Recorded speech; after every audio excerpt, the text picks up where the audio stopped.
शिवसेनेचे जिल्हा प्रमुख सुरेश भाऊ भोर, युवकांचे अध्यक्ष स्वप्नीलजी गायकवाड, कार्याध्यक्ष प्रमोदजी घोतारणे, महिलांच्या अध्यक्षा आमच्या भारतीताई शेवाळे, आप्पासाहेब पवार, तेजसिंहजी पाटील, महारुद्रजी पाटील, अमोलजी भिसे, छायाताई पडसलकर, विठ्ठलजी दोरगे, आपण सर्वजण खरं तर अनेक दिवस मला सुरेश भाऊ खूप वेगवेगळे जण सांगत होते की निमगाव केतकीमध्ये कार्यक्रम करायचा आहे, बरं ना?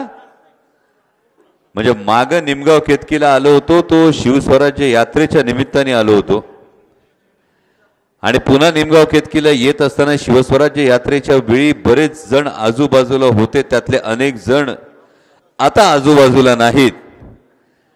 म्हणजे बाजूची माणसं गेली, पण तेव्हा शिवस्वराज्य यात्रेसाठी आलो होतो. छत्रपती शिवाजी महाराजांचा विचार हा तळागाळापर्यंत पोहोचवण्याच्या भावनेने आलो होतो.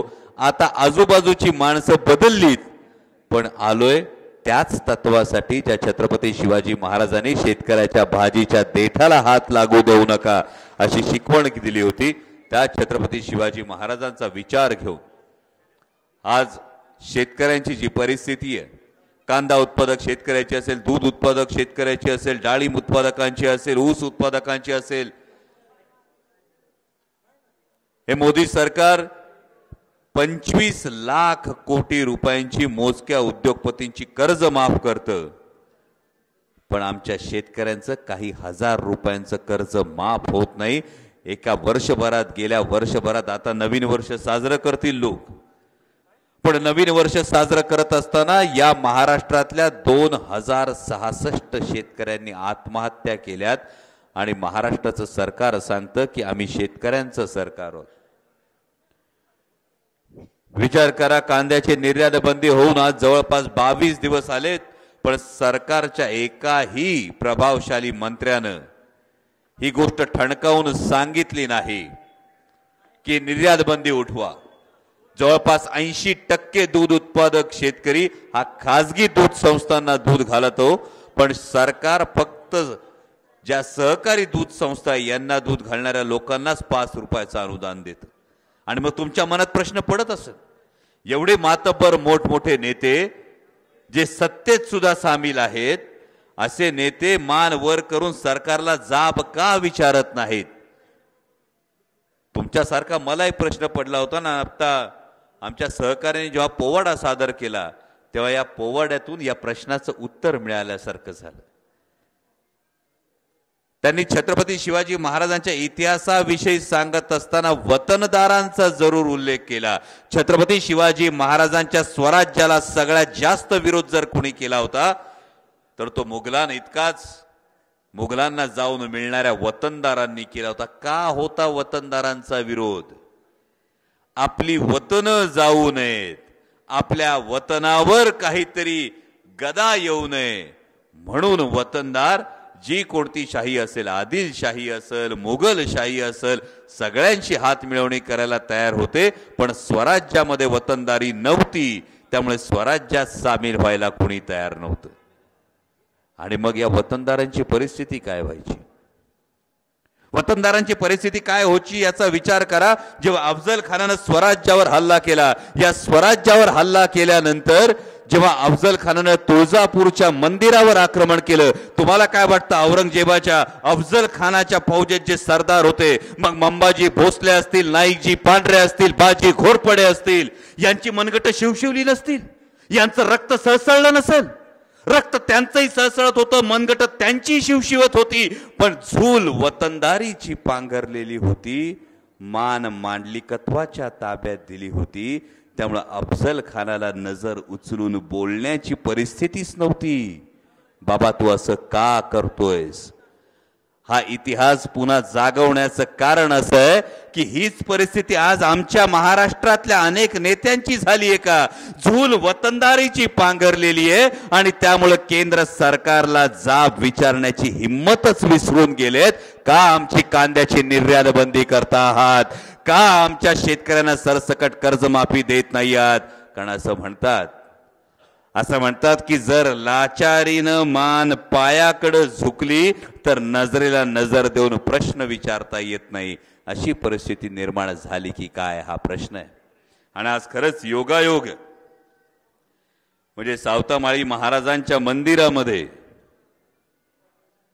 जेव्हा शेतकरी आक्रोश मोर्चाविषयी बोलतोय, म्हणजे कांदा मुळा भाजी अवघी मिठाई माझी, लसूण मिरची कोथिंबिरी अवघा झाला माझा हरी, हे ज्या संत शिरोमणी सावतामाळी महाराजांनी सांगितलं त्यांच्या मंदिरामध्ये शेतकरी आक्रोश मोर्चाविषयी बोलतोय, म्हणजे ही जी कांदा मुळा भाजी लसूण मिरची कोथिंबीर या सगळ्यामध्ये माझा हरी आहे, माझा पांडुरंग आहे, या कर्मात माझा पांडुरंग आहे।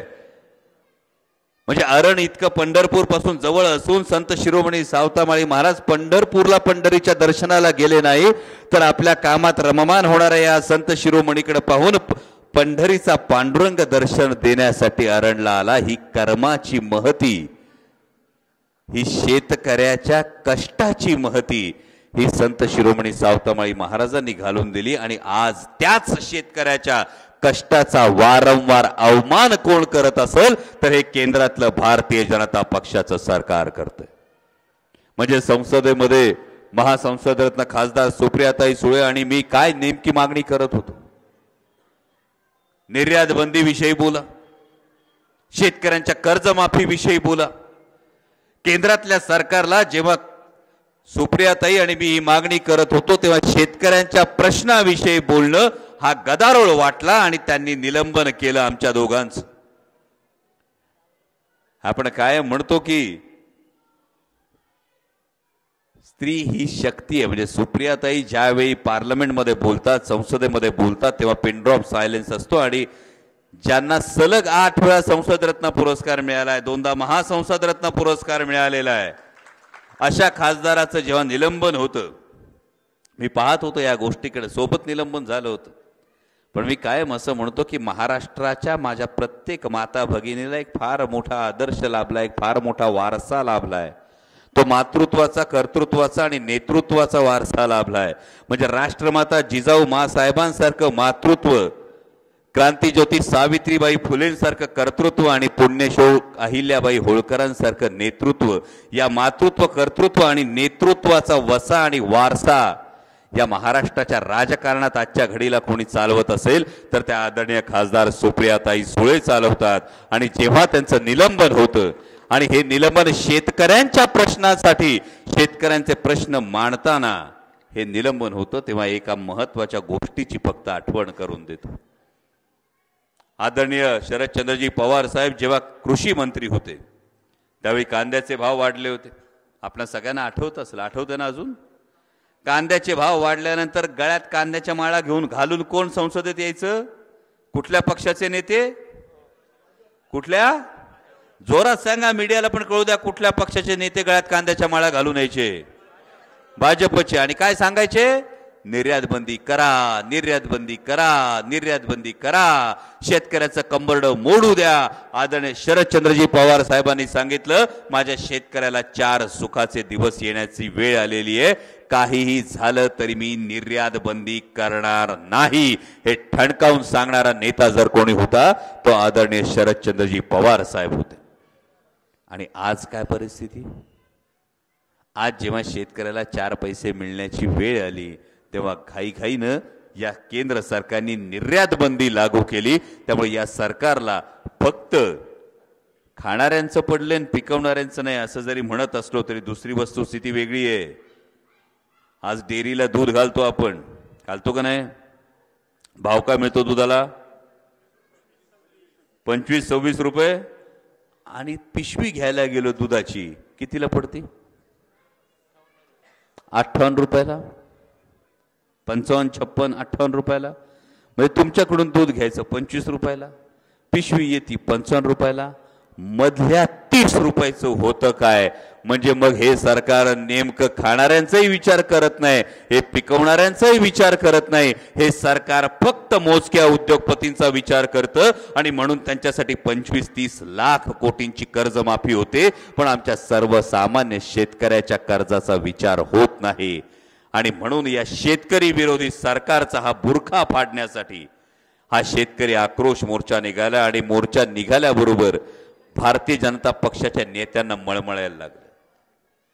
म्हणजे भाजपच्या प्रदेशाध्यक्षांनी घाईघाईने सांगितलं या मोर्चाने काय व्हायचं नाही, पण या अध्यक्षांना प्रदेशाध्यक्षांना अजिबात याची फिकीर नाही की हे शेतकऱ्यांचे प्रश्न सुटले पाहिजेत। केंद्रात बसलेल्या भारतीय जनता पक्षाच्या माध्यमातून त्यांना हे सांगितलं पाहिजे की हे आमचे शेतकऱ्यांचे प्रश्न आहेत, हे सोडवा।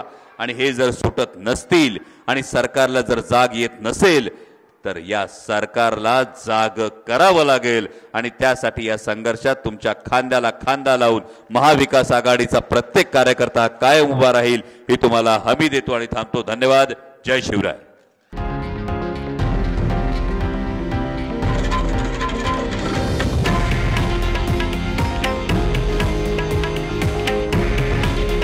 हे आहे देशातील नंबर 1 न्यूज नेटवर्क आणि आपण पाहत आहात TV9 मराठी। काळजी तुमची, हित महाराष्ट्राचं।